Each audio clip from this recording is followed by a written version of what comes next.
Well, hello one and all, welcome to Seen Through Glass. Welcome to what might be one of the coolest adventures I've ever been on. You find me in Morocco on the edge of the Saharan desert. I'm here with Shell and Nissan, who together back in 1971 won the East African Rally, famously one of the toughest rallies to ever take place. Well, to commemorate that and showcase how they're still working together on innovative solutions for a more sustainable future, they've built what I think is a super cool tribute car. And today, I'm going to be driving that tribute car across the desert. Like I mentioned, one of the coolest adventures yet.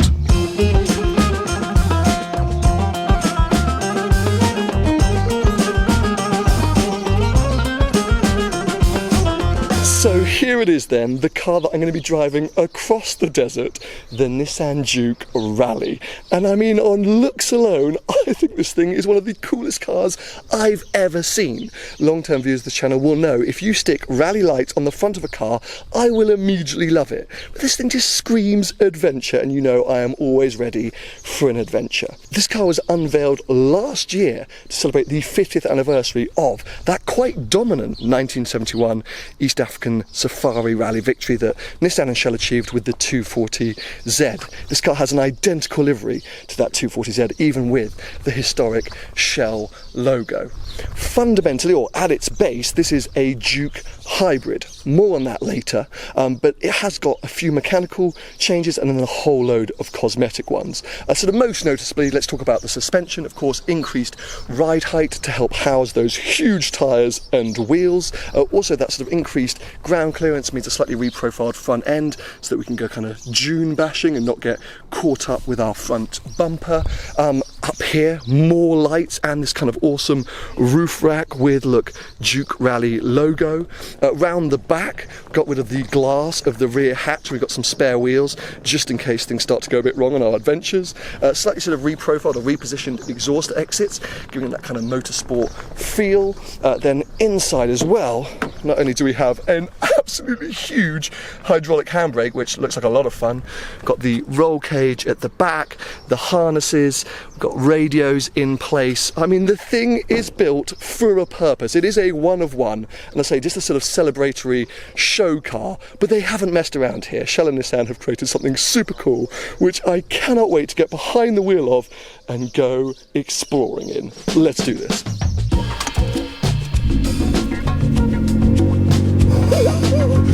It sounds epic, this thing!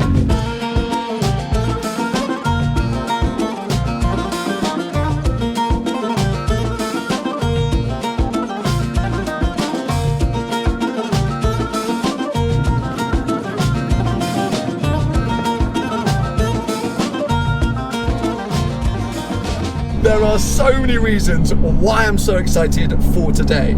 Firstly, because I've never actually driven around Morocco. I visited this country once before, back in I think 2017 or 2018, for a Formula E Prix, but it was in Marrakesh. I flew in, I flew out, I didn't really get a chance to explore, and you guys know I love exploring new places. We just left the hotel and I'm like, oh, this place is amazing! Got like 5 hours of driving today. There's going to be so much to see. But I'm also excited because, well, as I was just saying, this thing is just cool in my opinion.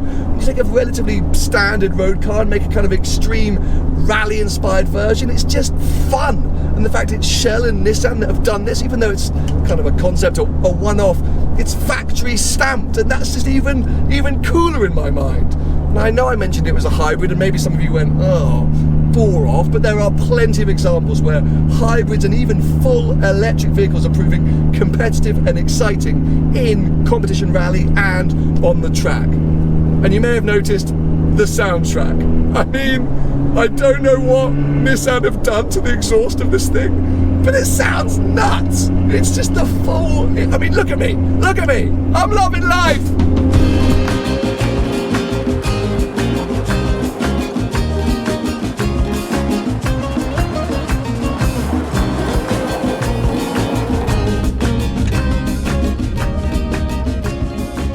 Taking it pretty easy because I'm very aware that I'm actually the first person not from Shell or Nissan to be driving this thing.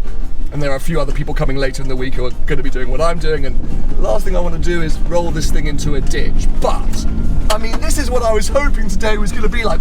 We're in the middle of nowhere. You can't see it. I feel like I'm on another planet, like a lunar landscape. When it opens up, you really can get up and go. That soundtrack and this thing moves around and it rides the bumps pretty well. Oh, this is absolutely mega. I don't think I've ever done a kind of driving experience like this. So huge thank you to Nissan and Shell for inviting me. I mean, look, I can even still see the moon. Filming something like this is near on impossible because I want to capture it all. We'll never get anywhere. We've got a big drive ahead of us today and we've got to get cracking, but I constantly want to pull over. This is incredible.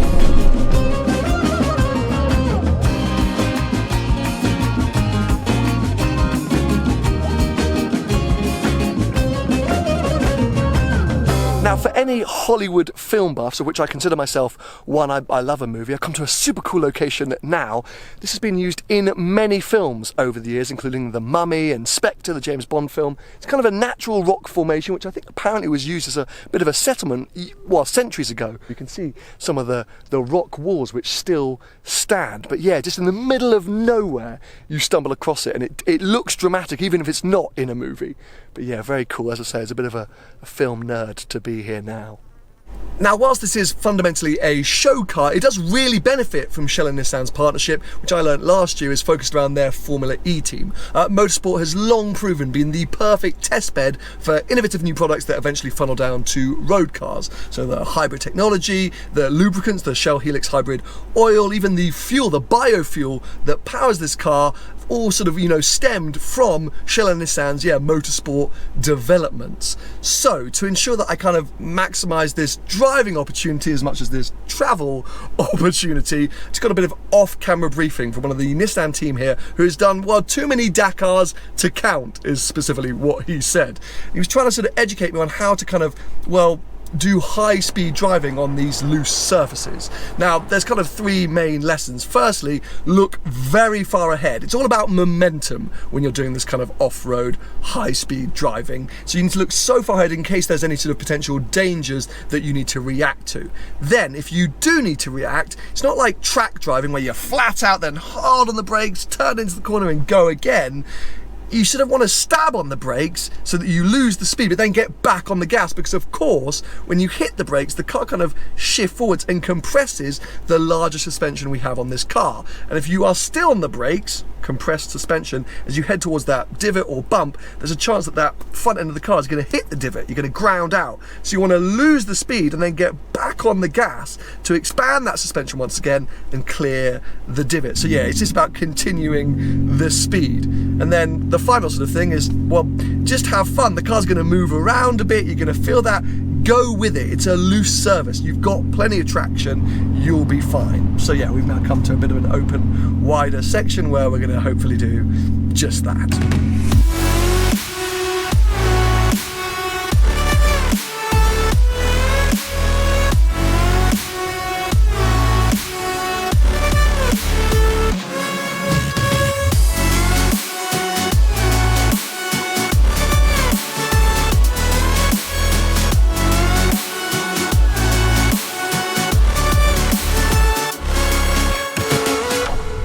Starting to look a bit red, aren't I? I don't think it's sunburn. I mean, it could be sunburn, but I put factor 75 on this morning, imported from Japan, specialist sun cream for people like me.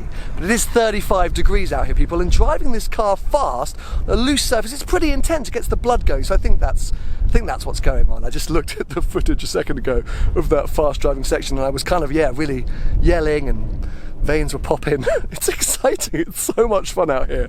And as a Brit, this is what I think of when I think of the desert. I'm sure there are loads of different variations of the desert. Heck, I've been to various deserts, but when it gets really sandy like this, duney like this, I'm like, oh yeah, it's That's what I'm thinking of. But apparently, according to the team, these aren't even proper dunes. These are little small bumps. We're going to some much bigger dunes later, apparently, after lunch. But we stopped and parked the car kind of on this sandy section because it just looks epic. I can't get over the way this thing looks.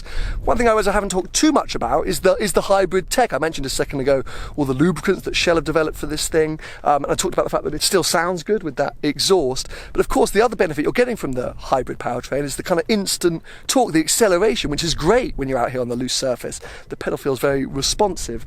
This car, of course, front-wheel drive, not four-wheel drive, but again, totally fine. We're having an absolute blast. So yeah, I think I'll get some photos with it like this because it looks like I'm just in the middle of nowhere, which I am. And then we'll continue to find even bigger sand dunes.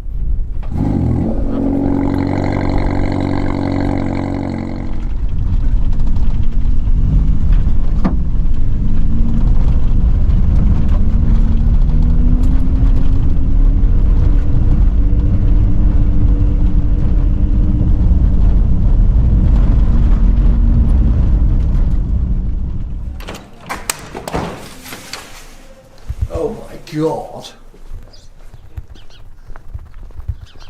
What is this place now? Unbelievable. I mean, I did mention 35 degrees. That looks very inviting right now. What an absolutely incredible lunch spot. Riyadh Jaluka. It's actually the sister hotel where I was staying last night. And yeah, absolute perfection. And those big sand dunes look very inviting. I thought I'd just quickly try and show you exactly where we are for those of you that are interested. Of course, still in Morocco, haven't crossed the border into Algeria, and that means we're still on the edge of the Saharan desert, because of course it continues all the way along here. But apparently, according to the experts, this is the region for doing what we're doing today, whether you're on a motorbike or in a vehicle. If you want to train for the Dakar Rally or the Baja or anything like that, this is where you come. So often you do see prototypes and certain vehicles in this area driving around doing what we're doing. It has been absolutely epic, and when you've got hotels like this to stop at, I mean, it just makes sense, doesn't it? Absolute perfection. Well, that was not only a beautiful lunch spot, but also a delicious one. I'm completely stuffed. Anyway, we're now heading out towards those bigger dunes, where apparently there's a bit of a surprise in store. I think Jaume's going to be getting back behind the wheel to kind of really showcase the full potential of the real fun side of this Juke Rally tribute. This should be good. And sandy. I think it's going to be very sandy.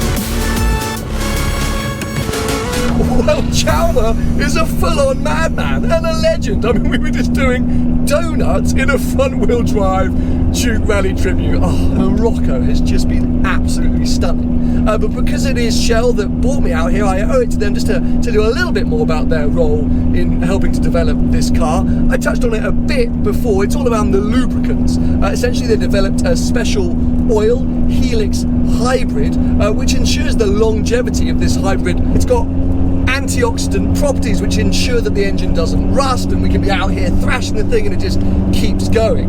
On top of that, they're going to be supplying a specially developed biofuel for this car, which is 33% renewable components. Means that the CO2 emissions are about 20% less than putting standard fuel in the car. Camels! My first camels of the day! I don't know if you're going to be able to see them. 1, 2, 3, 4 camels! Hello! Was expecting to see more of you. See, this trip is just tick, another big tick. But yeah, as I say, this car is a showcase of what Shell and Nissan are doing to ensure that we can still go out and competition rally, but also have fun and explore in all different kinds of vehicles. Hybrid vehicles, pure EVs, combustion engine cars. It's about finding and developing solutions that make all of them more sustainable, last longer, be more powerful, etc. So yeah, huge thanks to both of these companies for letting me have such an absolutely amazing experience. Anyway, back to the hotel, where apparently the original 1971 East African Rally winning 240Z is waiting. I can't wait to see these two cars together.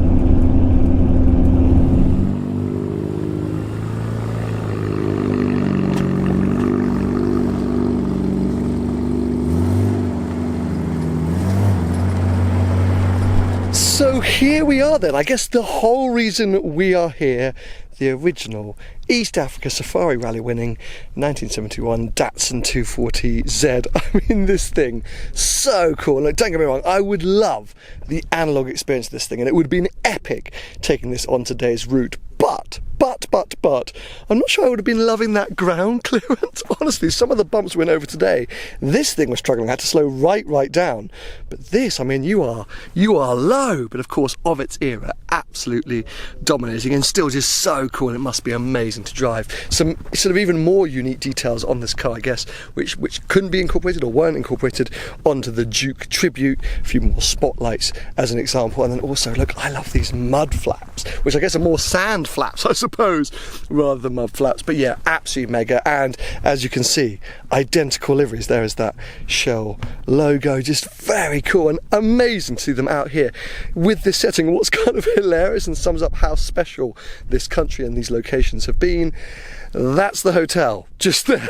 So literally, I mean, I joked with the guys, being like, oh, we don't have to go anywhere, we could have just come here and spent all day with these dunes. But no, I joke because it's just been such an incredible day. And then yeah, seeing this heritage, this history, this is what I love, you know, as we move forward into this new dawn of automotive with hybrid technology and electric vehicles and things like the Helix hybrid oils, etc. We can still celebrate the history and the heritage, the reason why so many of us fell in love with cars and adventures and rallying, etc., just in a new way. So yeah, very cool that this thing has actually been taken from, well, I guess renders or from an idea into an actual thing that I've been able to come out and drive. And yeah, just amazing to see this here as well in this setting with the sand. I hope you've all enjoyed this video. It's been one of those experiences I don't think I'll forget for a very long time. I want to come back. I'm going to come back. I just don't know what to bring. Most of my cars are quite low and quite firm when it comes to suspension. This has been surprisingly comfortable today, but it's also taught me that yes, you need something it's got a big suspension. So maybe I need to go and buy, like, I don't know what. Maybe I need to go and buy a Juke. So yes, let me know if you want to see me come back and explore some more of Morocco. Give this video a thumbs up if you enjoyed it, and stay subscribed for plenty more videos to come.